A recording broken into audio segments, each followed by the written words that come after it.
টি-20 বিশ্বকাপে এখনও গ্রুপ পর্ব শেষ হয়নি, অথচ এরই মধ্যে দেখা গেল 5টি 200-রও বেশি দলীয় স্কোর। ব্যাটসম্যানদের অগ্রাসী ব্যাটিংয়ে 2026 বিশ্বকাপ ইতিমধ্যে ছুঁয়ে ফেলেছে এক বিশেষ রেকর্ড, এক আসরে সর্বোচ্চ 5 বার দলীয় 200 রান, যা আগে শুধুমাত্র 2007 বিশ্বকাপেই দেখা গিয়েছিল। আয়ারল্যান্ড ওমান ম্যাচে সেই তালিকায় যোগ হলো নতুন আরেকটি বিশাল ইনিংস। টসে হেরে আগে ব্যাট করে আয়ারল্যান্ড তোলে 5 উইকেটে 235 রান, যা এবারের বিশ্বকাপের সর্বোচ্চ দলীয় সংগ্রহ এবং বিশ্বকাপ ইতিহাসের দ্বিতীয় সর্বোচ্চ স্কোর। শুরুটা অবশ্য ভালো ছিল না।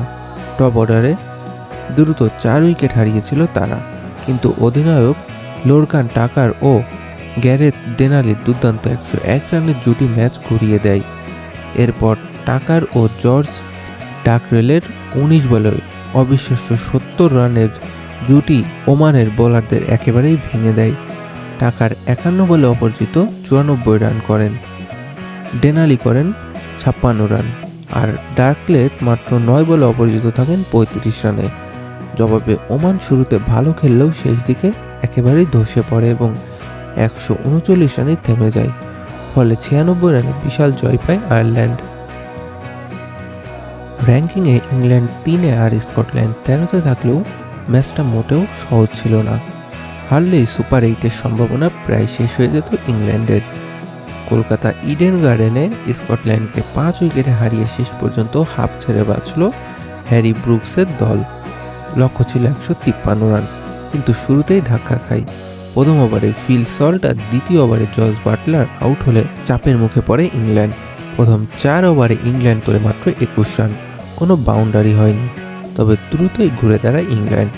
জ্যাকব বেথেল ও টম বেনাটের জুটিতে আসে গুরুত্বপূর্ণ 66 রান। বেথেল ফিরে গেলেও বেনাট এক প্রান্ত আগলে রাখেন এবং শেষ পর্যন্ত 41 বলে অপরাজিত 63 রান করে দলকে জিতিয়ে মাঠ ছাড়েন। স্কটল্যান্ডের হয়ে রিচি বেরিংটন 48 এবং মাইকেল জেনাস 33 রান করেন। ইংল্যান্ডের বোলিংয়ে আদিল রশিদ নেন 3টি উইকেট।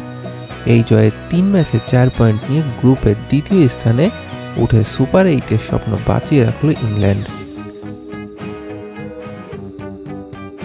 দিনের তৃতীয় ম্যাচে জেতার জন্য দরকার ছিল 176 রান, কিন্তু দক্ষিণ আফ্রিকা শুরুতেই ম্যাচটা নিজেদের করে নেয়।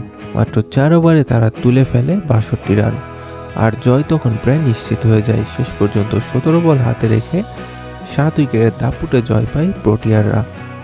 নিউজিল্যান্ডকে হারিয়ে টানা 3 ম্যাচ জিতে সুপার 8-এর পথে এক পায়ে এগিয়ে গেল দক্ষিণ আফ্রিকার। শুরুতেই কুইন্টন ডিকক 13 বলে 20 রান করে আউট হলেও অধিনায়ক এইডেন মাকরাম ছিলেন দুর্দান্ত।